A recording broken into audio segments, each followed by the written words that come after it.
त्रिपुरा नाम के गांव में शारदा नाम की एक बुजुर्ग महिला रहती थी। बेटे का नाम रमेश और बहू अनामिका सभी एक साथ रहते थे। अनामिका बहुत ज्यादा फिजूल खर्ची थी। इस बात के लिए शारदा उसे रोक टोक करती थी, जो अनामिका को बिल्कुल पसंद नहीं था। अनामिका तरकीब बैठती है कि कैसे भी करके सासू माँ शारदा को वृद्धाश्रम छोड़ आए और इस तरह वो अपने पल्ले झाड़ ले। सासू माँ, सारे कपड़े बांध लिए ना? चलिए अब मैं आपको वहाँ छोड़ आती हूँ, मुझे ब्यूटी पार्लर भी जाना है। बांध तो लिया है बहू, पर थोड़ा इंतजार कर लेते तो अच्छा रहता। बेटा आएगा तो उसे बता के फिर जाती।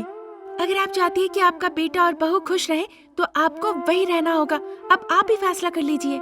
ठीक है बहू, अब क्या कर सकती हूँ, बस ऊपर वाला आके ले जाए, इसी का इंतजार है। जाने अनजाने में अगर कभी तकलीफ दी तो मुझे माफ कर देना। मैं इस घर को छोड़ के जा रही हूँ, तुम और रमेश सुखी रहना। ये सब सुन के अनामिका गुस्से से कहने लगती है, आज के बाद से आप यहाँ नहीं रहेंगी तो हम सुखी रहेंगे। आपके जिंदा रहने पे यहाँ किसे क्या मिलने वाला है?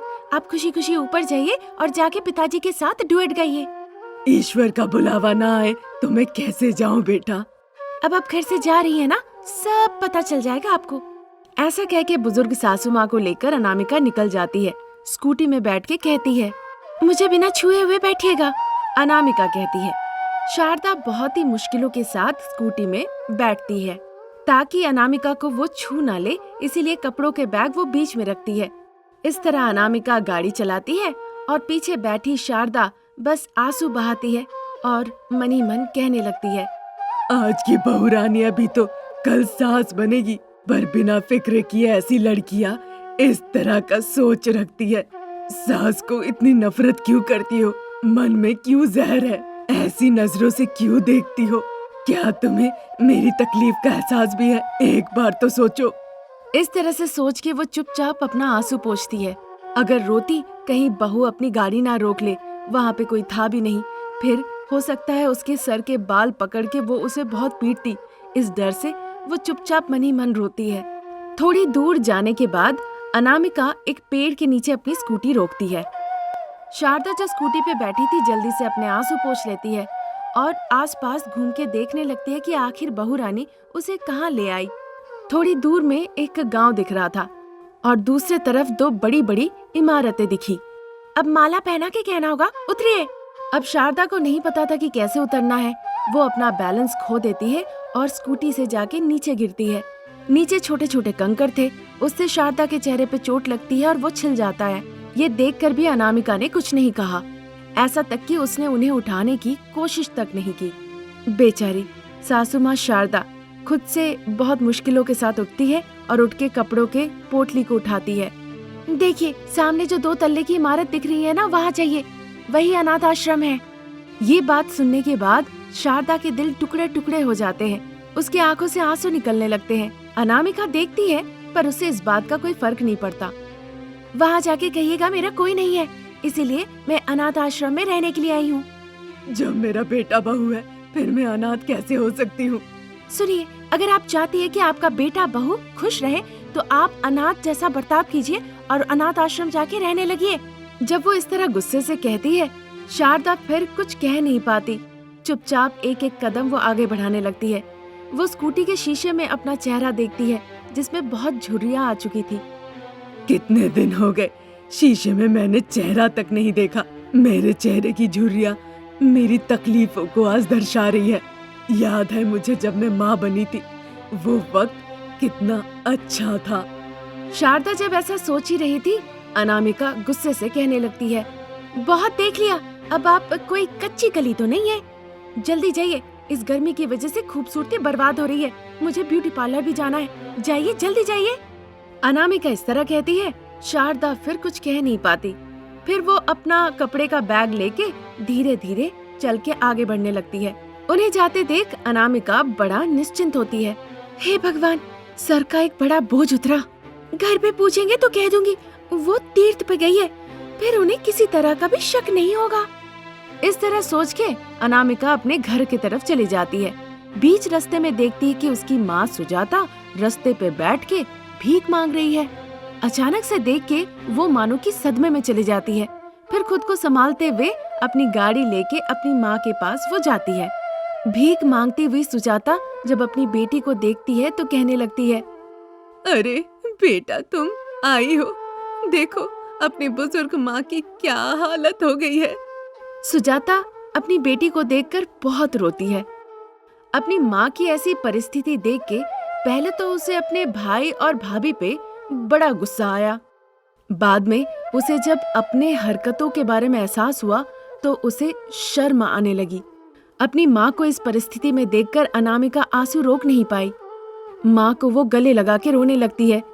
थोड़ी देर बाद सुजाता कहती है, क्योंकि मैं घर पे रह रही थी, तुम्हारी भाभी और भाई बिल्कुल खुश नहीं थे। उन्होंने रास्ते के किनारे मुझे छोड़ दिया और कहा दूर में एक अनाथ आश्रम है, वहां तुम चली जाओ। ऐसा सुनने के बाद लगा कि किसी ने अनामिका के दोनों गालों पे जोरों का थप्पड़ लगाया। अनामिका रोने लगी, फिर अपने आंसू पोंछकर कहती है, माफ कर देना माँ, मैं खुद के खोदे हुए गड्ढे में गिर गई हूँ। मैंने अपनी सासू माँ को बहुत तकलीफ दी और उन्हें एक अनाथ आश्रम के पास छोड़ के आई, लेकिन आपको देखने के बाद एहसास हुआ कि मैंने कितनी बड़ी गलती कर दी है। अनामिका की ऐसी बातें सुनने के बाद अनामिका की माँ सुजाता अनामिका के गालों में एक कस के थप्पड़ लगाती है। एक काफी नहीं है माँ, मारो मुझे और कस के मारो। छी पापी इंसान, इतना बड़ा तुमने पाप किया। 9 महीने पेट में रखा तुम्हें, 25 साल मैंने तुम्हारा देखभाल किया। सोचा था दूसरे के घर में लक्ष्मी बन के जाओगी तो उस घर में तुम उजाला फैलाओगी। जाओ, मेरी आंखों के सामने से चले जाओ, जाओ, नहीं तो हो सकता है कि गुस्से के मारे मैं तुम्हारी जान ले लूं।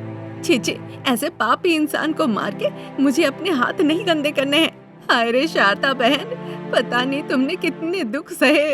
ऐसा कहकर सुजाता उस पेड़ के नीचे से आगे बढ़ के जाने लगती है। अनामिका जाके उन्हें रोकती है। माँ, तुम यहीं रुको, मैं जाके सासू माँ को ले आती हूँ। ऐसा कह के वो तेजी से स्कूटी चला के चली जाती है। धीरे धीरे पैदल चल के जा रही शारदा अनामिका को दूर से ही दिख जाती है। स्कूटी से उतर के वो जल्दी से शारदा के पास जाती है और जाके उनके पैरों पे गिर के माफी मांगने लगती है। वहाँ से वो अपनी सासू माँ और माँ को लेके घर लौट आती है। एक दिन वो अपने भाई और भाभी को बुलाती है, उन्हें बैठा के अच्छे से समझाती है और अपनी माँ सुजाता को उनके साथ भेज देती है। तब से अनामिका सासू माँ का बहुत अच्छे से ख्याल रखने लगती है। सीतापुर गांव में शारदा और रमेश माँ बेटा रहा करते थे। रमेश मंडल कार्यालय में क्लर्क का काम करता था। वो दोनों हाथों से कमाता था। माँ शारदा और पिता प्रसाद बिना किसी परेशानी के खुशी खुशी जीवन बिता रहे थे। सर्दियों का मौसम था। सभी लोग बाहर कुर्सी लगा के पकौड़ी खाते खाते बड़े मजे से एक दूसरे से बातें कर रहे थे। तभी शारदा कहती है, अजी, हमारी खुशी के लिए हमारे बेटे ने कड़ी मेहनत की और मंडल कार्यालय में अच्छी नौकरी पा ली। हमारी खुशी के लिए वो दोनों हाथों से कमा रहा है। अब हमें भी तो उसकी खुशी के बारे में सोचना चाहिए। देखो शारदा, नाक घुमा के नहीं, सीधा कैसे पकड़ना है बता दो। ऐसे गोल गोल घुमाओ नहीं, मुझे समझ नहीं आता। सीधी बातें कहनी है तो कह दो, ऐसी पेचीदा चीजें मुझे पसंद नहीं। उसकी शादी करानी है, बहू के साथ वो खुश रहेगा। वो खुश रहेगा तो हमारा परिवार भी खुश रहेगा। मैं क्या कहना चाहता हूँ वो ये है। इस तरह प्रसाद बेटे की शादी के लिए तैयार हो जाता है।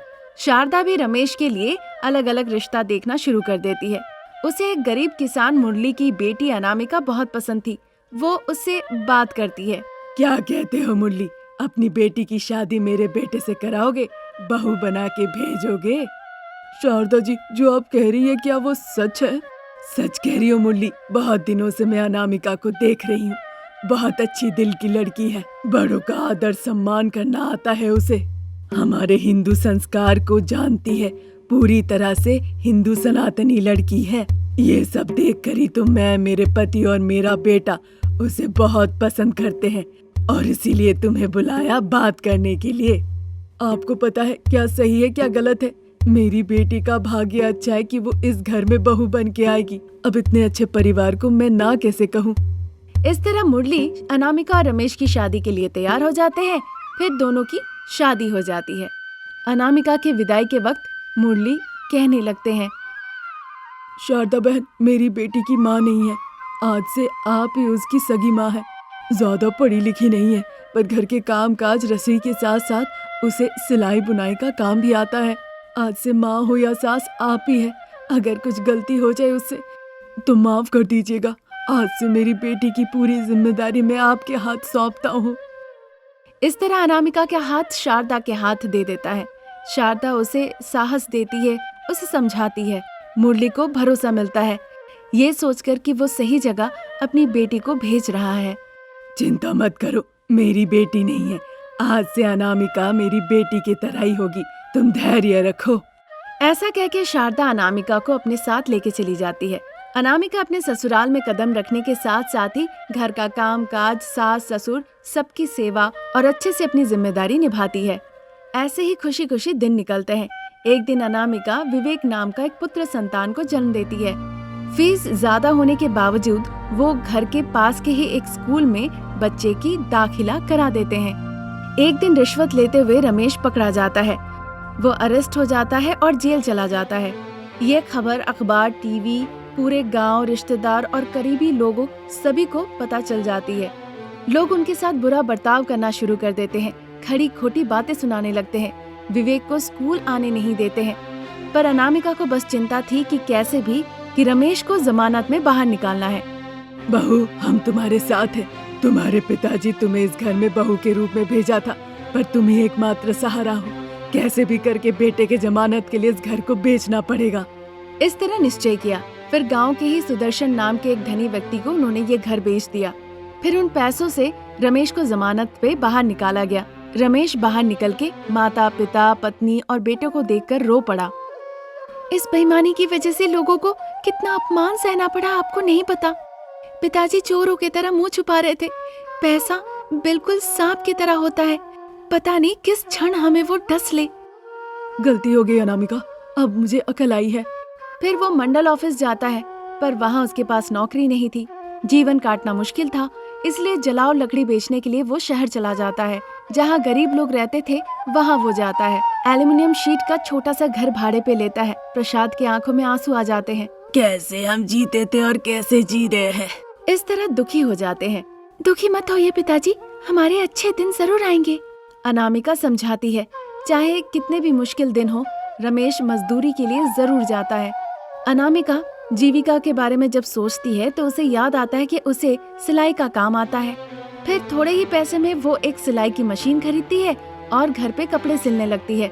शारदा घरों में नौकरानी का काम करती है और प्रसाद घर पर ही पोते का देखभाल करता है।